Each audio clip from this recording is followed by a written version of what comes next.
Taurus, Taurus, Taurus, Sun, Moon at Rising. Andito tayo for your September reading. Love, money, career, or kahit ano pa yan. Tignan natin kung lalabas sa iyong mga cards. At kung gusto mo ng personal reading, you can reach me sa WhatsApp or sa mga accounts ko sa social media. Mag-ingat sa mga poster at scammer, hindi po ko ang unang nagme-message at mukhang maganda ang energy Taurus ng iyong September. Unahan na kita for love.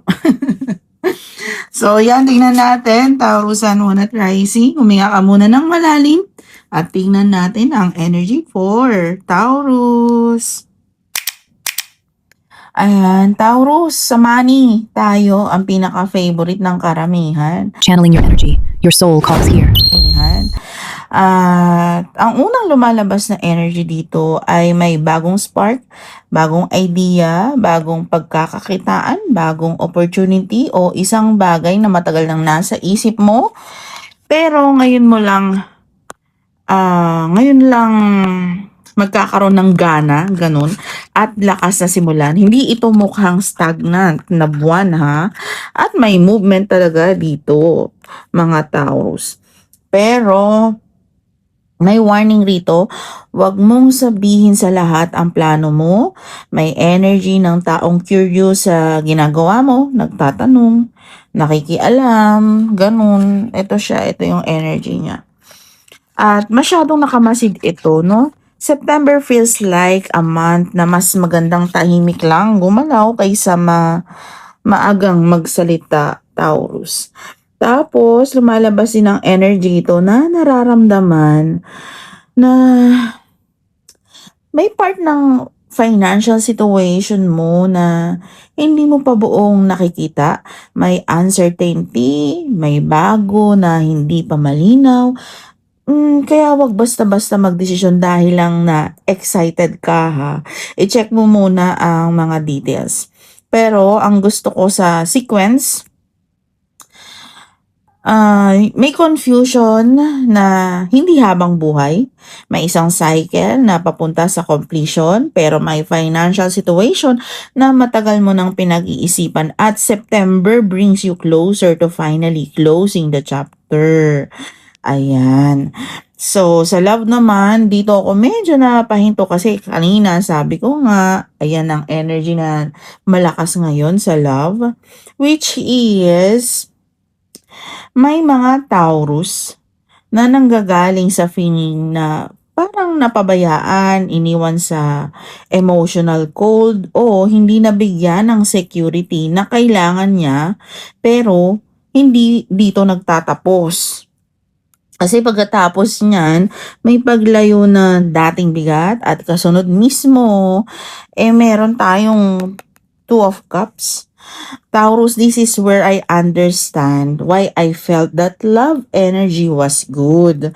Kasi meron tayong Lovers at Two Cups na energy dito. Hindi ito simpleng kilig lang. May energy dito ng mutual attraction, emotional connection, at isang connection na may choice o desisyon na kailangang harapin. Pero, meron tayong Three of Cups reverse dito. Ayan. Kaya hindi ko sasabihin na automatic smooth. May possibility ng third party influence, complicated social situation, misunderstanding o connection na hindi na pwedeng maging completely open, ha. Kaya kailangan mong tignan kung ano talaga ang pinipili ng taong involved, not just what they say. And Taurus, trust your intuition, pero wag mong i-ignore ang facts kung may bagay na paulit-ulit nang nagpaparamdam sa'yo na may hindi sinasabi. Wag mong piliting kumbinsihin ang sarili mong wala lang yun, ha. And Taurus, dito kailangang bantayan ang tendency na ibaba ang sariling standards dahil gusto niya nang magkaroon ng relationship. Okay? At ang ending, the Empress, ito yung card na gusto kong makita para sa Taurus. Hindi lang tungkol sa pagkakaroon ng someone. Ito yung energy ng pagiging desirable, valued, nurtured, at hindi kailangang habulin ng love. Kung kaya, ang September love message ko sa Taurus may potential for genuine connection, pero ang susi ay huwag mong ipagpalit ang self-worth mo para lang mapanatili ang isang tao. Kapag tama ang koneksyon, hindi mo kailangang lumiit para magkasya sa buhay ng iba. At Taurus itong Empress sa dulo, parang sinasabi sa akin na September is mas ikaw ang kailangang pumili kung sino ang deserving na makalapit sa energy mo. Okay? At pagdating naman sa mga tao sa paligid mo at family, may isang bagay akong napapansin agad. September is going to make you more observant, no? Kasi may isang tao na parang hindi diretsahang magsalita, pwedeng maraming tanong, maraming opinyon, pero hindi naman buong sinasabi ang tunay niyang iniisip. Kaya Taurus, huwag kang masyadong mabilis mag-react sa naririnig mo. Observe first. At dahil dyan, mas nararamdaman ko ang family situation na pwedeng magkaroon ng misunderstanding. Hindi ko nakikita na kailangan mong maging malaking away, ha. Pero may mga bagay na madaling ma-misinterpret kapag puro assumption, ganun. So, may isang tao rin sa paligid mo na maaaring emotionally distant, show someone feeling left out, unsupported, or pwede rin, parang hindi siya napapansin. Pwedeng ikaw mismo to, pero pwede rin taong malapit sa'yo na hindi marunong magsabi ng nararamdaman niya with this Five of Pentacles. At interestingly, may movement away from tension, parang may isang family issue o personal conflict na unti-unting kumakalma, hindi dahil biglang naging okay ang lahat, kundi dahil may taong pipili na ng peace kaysa ipilit ang argument. Ayan. At Taurus, may message dito na wag mong akuin lahat ng problema ng ibang tao. Okay, mga Taurus. Sa work naman, malakas ang Ace of Wands ulit. Ayan. May bagong energy sa trabaho, bagong project, bagong idea, bagong responsibility o opportunity na pwedeng magbalik ng motivation mo. And yun lang, may warning, workplace gossip. Okay? Kasi meron tayong Page of Swords reverse. Ha? Workplace gossip ito. So, may mga mata sa paligid mo. May nag-o-observe kung paano ka nagtatrabaho, kung ano ang ginagawa mo, kung ano ang next move mo. Hindi ibig sabihin na masama silang tao, ha? Pero hindi lahat ng nakangiti sa'yo, kailangan mong pagkatiwalaan ng plano mo, ha? At gusto kong bantayan mo ang energy this September because may isang work cycle na parang malapit nang matapos, pwedeng project, position, arrangement, client situation o isang routine na matagal mo nang ginagawa. At pagkatapos nito, may possibility na mas malaking space ang mabuksan para sa'yo. Pero hindi to agad-agad na malinaw kung ano ang kapalit. Kung may work decision kang haharapin sa September, huwag kang magdesisyon dahil sa pressure o takot. Kasi meron din tayong Two of Cups dito. Kaya may possibility ng isang tao ang magiging importanteng connection sa work environment mo. Pwedeng collaborator, business partner, client, coworker o taong magiging bridge para sa isang opportunity. At pagpasensyahan nyo na ang aking boses. Medyo namamaos na ako, kaka-reading natin. Okay, Taurus. Ano ko dito, kailangan mong maging maingat sa office politics, okay? Group dynamics at mga taong mahilig magdala ng kwento because of our Three of Cups reverse, ayan. So, ang pinakaramdam ko dito, September is not asking you to fight everyone. It's asking you to know who deserves access to you. Yung, kung may tao na paulit-ulit kang nililito, wag mong piliting intindihin siya hanggang maubos ka, ha? And, of course, si Mommy Empress card, at the end of this card, the spread of your card, Taurus, ang energy mo is moving toward a place where you become more selective. Mas alam mo na kung sino ang bibigyan mo ng oras, effort, emotional energy. Ayan. Hindi mo kailangan maging available sa lahat para maging mabuting tao, ha? And sa career, dito ko talaga nararamdaman ng September can restart your motivation. Kung nitong mga nakaraang panahon, parang ginagawa mo lang ang kailangan mong gawin, no? September brings different kind of fire, mga Taurus.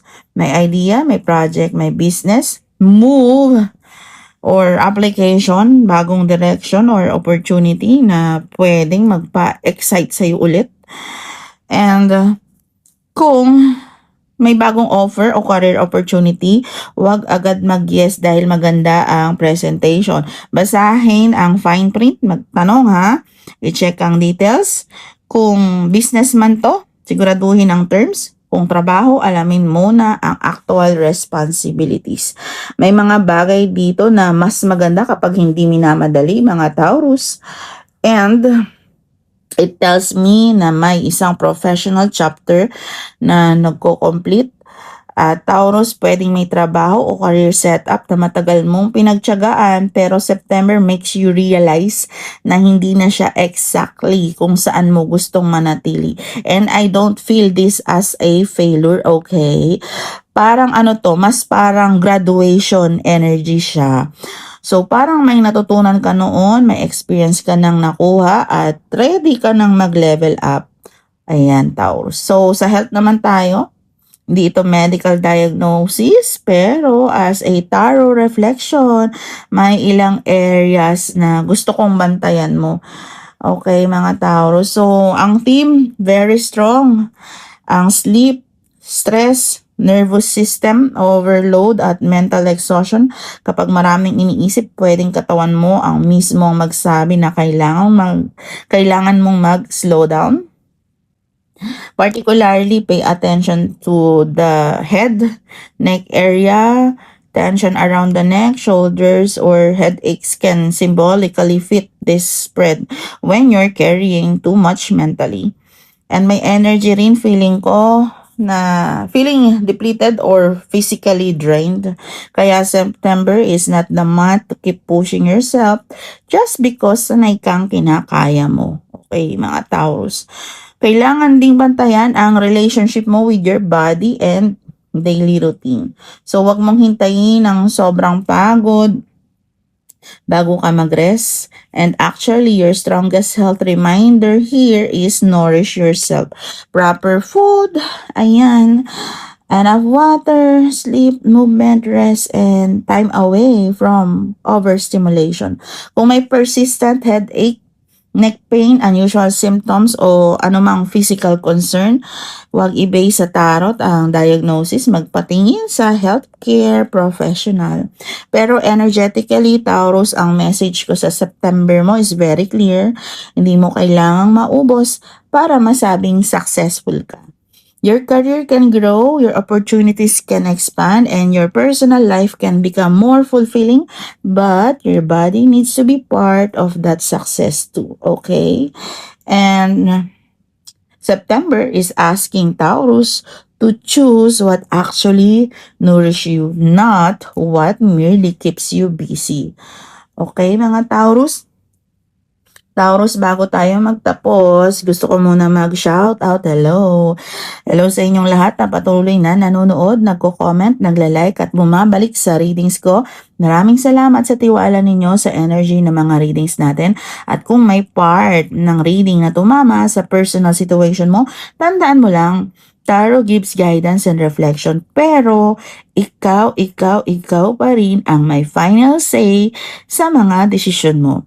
At kung gusto nyo ng personalized online tarot reading, available ako kahit nasan man kayo sa buong mundo.